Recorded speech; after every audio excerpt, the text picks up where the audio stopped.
과학에 대한 모든 궁금증을 풀어주는 궁금한 S 시간입니다. 우리가 일상에서 지나쳤던 많은 것에는 과학이 숨어 있는데요. 부슬부슬 내리는 비에도 재미있는 과학 현상이 숨어 있다고 합니다. 자세한 이야기 지금 바로 화면으로 만나보시죠.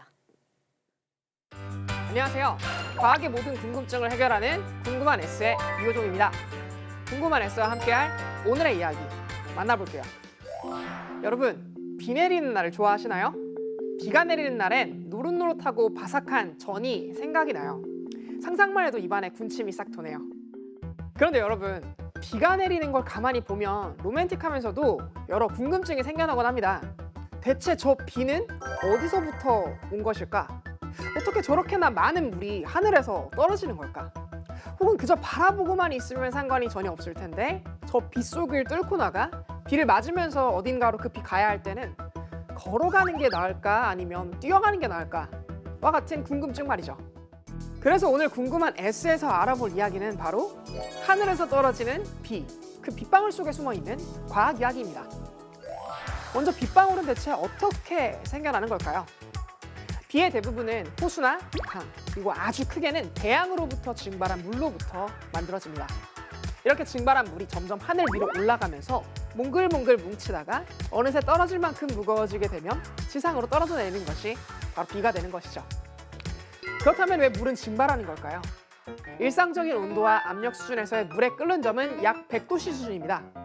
태양이 아무리 강렬한 빛을 지상으로 내리꽂는다고 해도 표면의 온도를 100도씨로 만드는 것은 불가능에 가깝습니다. 그렇다면 어떻게 이러한 수많은 물 분자들이 공기를 타고 하늘로 올라갈 수 있을까요? 미국의 물리학 거장으로도 유명한 과학자 리처드 파인만에 따르면 물 표면에 위치한 물 분자들을 자세히 들여다보았을 때 그 표면에서는 아주 재미있는 일이 일어나고 있다고 이야기합니다. 분자들의 운동은 특정한 온도에서 항상 그 온도 수준의 운동을 하는 것은 아닙니다. 어느 분자들은 심각하게 운동을 덜 하기도, 또 어떤 분자들은 심각하게 활발하게 운동하고 있는 상태를 가지고도 있다고 합니다.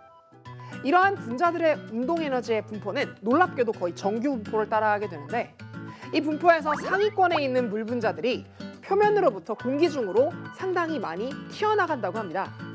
재미있는 것은 공기 중에서도 물 분자들이 물속으로 들어오는 경우가 발생하게 되는데요. 통계적으로 본다면 물속에서 공기 중으로 튀어나가는 물 분자가 훨씬 많은 경우가 많기 때문에 물은 증발한다고 이야기합니다. 그러나 공기가 가지고 있는 물 분자가 워낙 많아지게 되면 더는 물 표면으로부터 물 분자를 받아들일 수 없는 상태가 되기도 합니다. 이를 우리는 공기 속 수증기가 포화되었다고 이야기합니다. 마치 물에 소금을 녹이다가 어느 순간이 되면 소금이 물에 녹지 않는 것과 비슷한 현상이라고 볼 수 있습니다. 일반적으로 공기가 따뜻하면 따뜻할수록 더 많은 수증기를 공기는 머금을 수 있죠. 이렇게 따뜻하면서도 물 분자를 가득 머금은 공기가 산맥을 넘거나 강한 대류에 의해 하늘로 치솟게 되면 순식간에 주변 온도가 떨어지게 되는데요. 그럼 공기가 머금을 수 있는 물 분자의 양이 현저하게 줄어들게 됩니다. 동시에 그 공기는 머금었던 물 분자를 바깥으로 뱉어내면서 뿌연 물보라와 같은 안개, 즉 구름을 만들게 되죠. 가끔 차가운 곳에서 안경을 쓰고 있다가 따뜻한 곳으로 들어갔을 때 안경 표면에 순식간에 김이 서리는 것과 같은 현상으로 보시면 됩니다.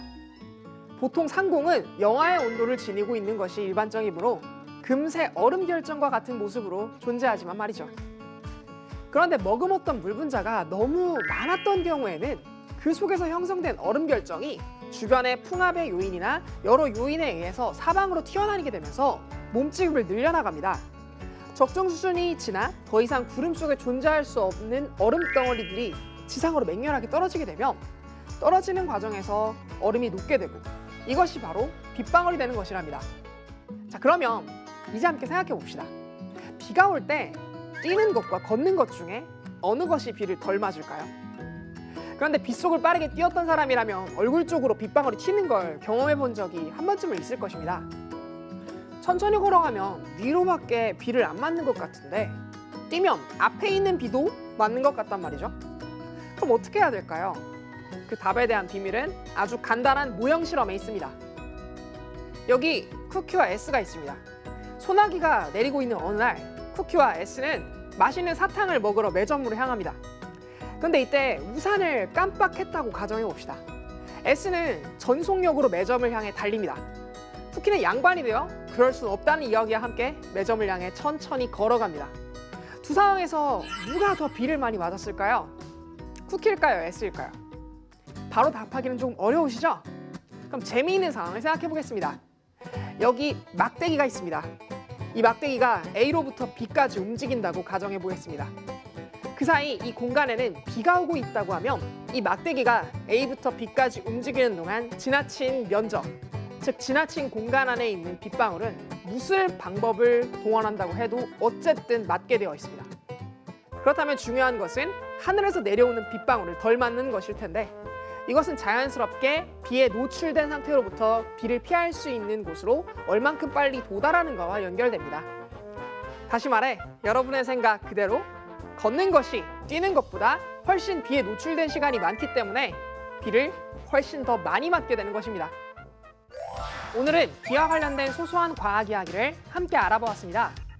빗방울은 일상 속에서 너무나도 자연스럽게 만날 수 있는 존재이지만 한 번쯤은 이렇게 진지하게 고민하면서 빗방울에 숨어있는 또 다른 호기심을 찾아보는 것도 재밌지 않을까 싶네요. 그럼 궁금한 S는 여기서 이만 인사드릴게요.